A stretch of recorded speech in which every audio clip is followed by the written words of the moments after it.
Okay, imagine this. Your whole summer gets completely turned upside down. Not by like a hurricane or anything, but by a weird job, a sudden crush, and get this, a secret society. A society based on brains over beauty. That's the world we're diving into today. We're looking at Kristen Gregory, exploring her, really complex social scene and all the stuff going on inside her head. Our mission here is to sift through these really compelling sources about Kristen Summer. We've got everything from like surprise friendships to this huge prank. We want to pull out the key insights about identity, being authentic, and, well, juggling different groups of friends. We'll show you how this one summer basically reshaped how she saw herself and, where she fits in. Yeah, it all kicks off in Westchester, New York, July 17th. Kristen, who's super smart, academically gifted, lands this kind of odd summer job. She's a tutor sitter for a 9-year-old at Ripple Baxter.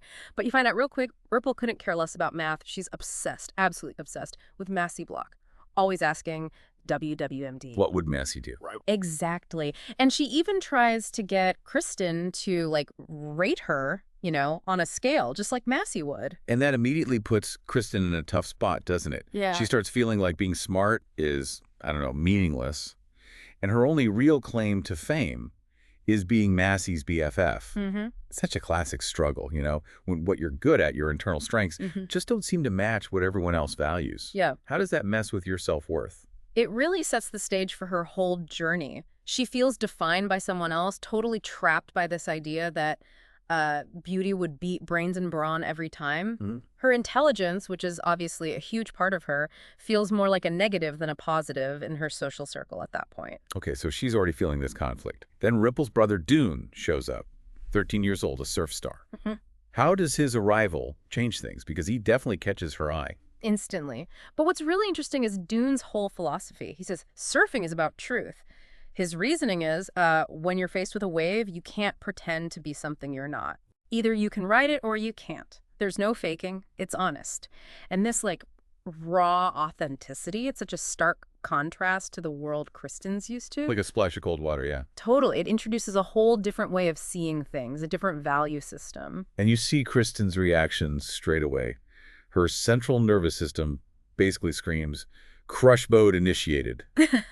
So connecting with Dune opens up this new world, very different from her usual scene at the country club. It happens, doesn't it? A new person, a new place, makes you rethink everything. Precisely. Which leads us straight into these contrasting social worlds she's trying to navigate. So on one side, you've got the country club, right? Privilege, what the surfers call Aussie divas. Okay. And then on the other hand, there's GS Park, Gray Acres Skate Park, full of ADD boys, skateboarders, totally different vibe. And Kristen's stuck right in the middle. Yeah, she's trying to impress Dune and his friends, his down-to-earth clam friends. She even changes her style, tries to be more lad and less lady to ditch that Aussie diva label. That's classic code switching, isn't it? Trying to fit in with a new crowd. And the tension racks up when golf balls from the country club start landing in GS Park and actually hitting skaters. Mm-hmm. That feels deliberate, more than just random shots, like a clash of culture spilling over. Oh, absolutely.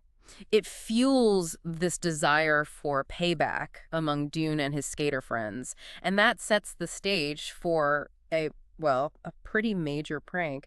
But this is also where we find out about Kristen's biggest secret. Oh, yes, the part that gets really interesting. Yeah. Her secret group, the Witty Committee. Yeah. She started after some gifted summer program, right? Right. And they operate on this principle, brains over beauty, BOB, they call it. B.O.B. I love it. It's a direct challenge to all the superficial stuff she deals with day to day. It's like her own personal intellectual bat cave. Her sanctuary. Exactly. It's a place where, like the sources say, money and looks didn't matter, brains did. And the members have these brilliant nicknames. Lane Avely is Einstein, right? Yeah. Physics genius. Yep.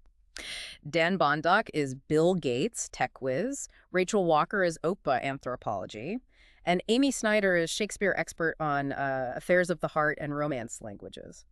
So this group is where she can just be smart, be herself without judgment. Everyone needs a space like that, don't they? Mm. Especially when other parts of life feel kind of fake. For sure. And they even try to help with her crush on Dune. Oprah suggests a love V. Or a love W, Shakespeare corrects her. Right. And Einstein's got theories about pheromones. It just shows how your real tribe, your people, can give you these, unique takes on things, even love troubles. But they really rally around her for this prank idea, don't they? Bill Gates calls chilling gallons of Jell-O a fun challenge. Mm-hmm. And Einstein points out Dune couldn't possibly do it alone. It really shows how, like, working together, using their collective brain power makes this crazy plan seem, well, doable. Okay, but then things get complicated romantically. Sky Hamilton arrives, super blonde, the infamous 8th grade alpha, big trouble. And she immediately goes after Dune, invites him to the country club pool.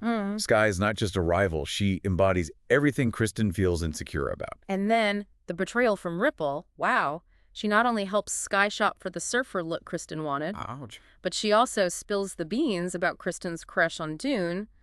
And then Ripple fires Kristen from tutor sitting, says it's not fun. Man, that's rough. It basically rips away Kristen's connection to Massey, that old claim to fame, and forces her to face things head on. But even with all that personal drama, Kristen, backed by the witty committee, she pushes forward with the prank. Dune's sucker punch idea: drain the country club pool and fill it. With Jell-O, strawberry Jell-O. Gallons of it. But this isn't just kids messing around, is it? The planning, the nail-biting race against time to chill the strawberry flavor crystals, Bill Gates using a projector.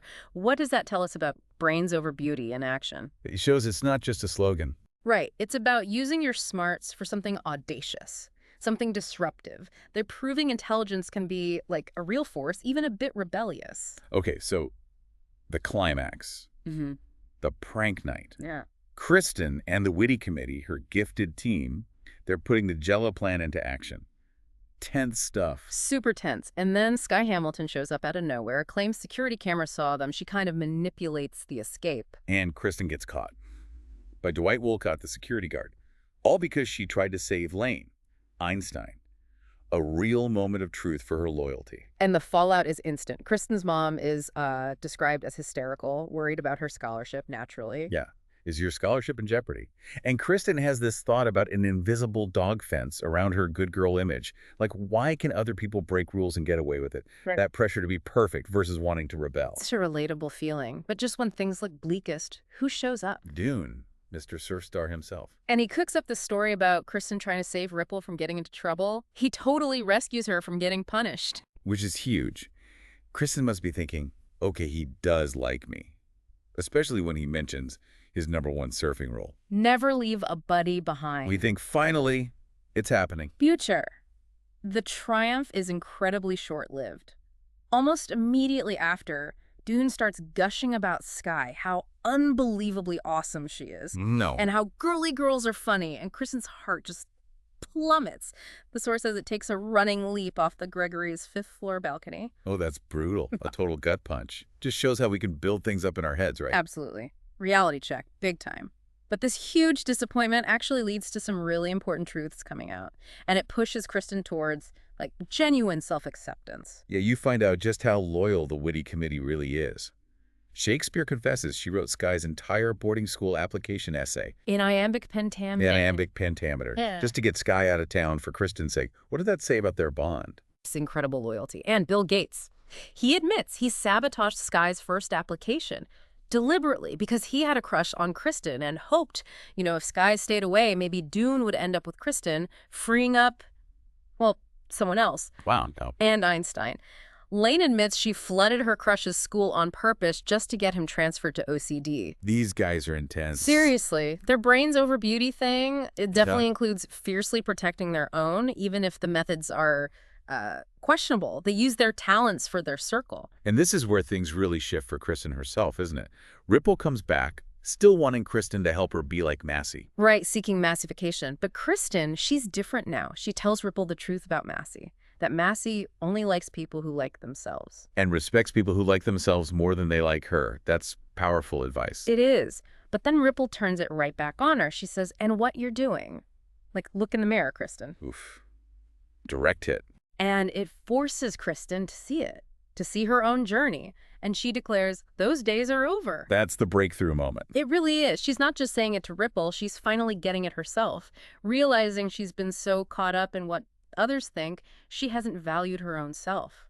External approval starts to lose its power right there. So the summer winds down, but it's really a new start for Kristen. Dune stops by before heading off to Fiji for a Billabong shoot. Yeah, he apologizes for leaving her hanging, basically. And he gives her his shark tooth necklace, tells her to think about who you are while he's gone. And that necklace becomes this amazing symbol, right? The rugged shark tooth versus her own elegant and pristine Coach locket.